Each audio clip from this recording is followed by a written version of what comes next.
আজি কিন্তু বহুত বেয়াকৈ কম, পাৰিলে চাউণ্ডটো অলপমান কমাই ল'ব। অসমৰ ভিতৰত যদি ইমানেই বাংলাদেশী মানুহ আছে, আগতে কিয় তেওঁলোকে বিদায় দিয়া নাই আৰু এতিয়া ক'ত বিদায় দিছে?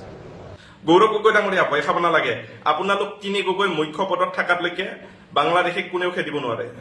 আৰে মূৰ্খ, কি কথা ক'বলৈ আহিছ তই?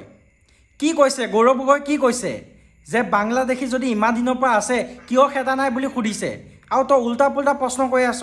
তইতো ক'ব পাৰ যদি খেদিছে দেখা, তোৰ বাপেৰে হতে যদি খেদিছে। নাই খেদা ন, মানে কোনোবা এটা ভিডিঅ' পালি আৰু যি টি কৈ দিলি, মাথা মান নাই নেকি তোৰ? নাম কি? নামটোতো গম নাপা, কিবা মুখতো নাহে এইবিলাক নাম। বাংলাদেশী যদি খেদিছে তোৰ বাপেৰে হতে, কৈ দে যে বাংলাদেশী খেদিছে।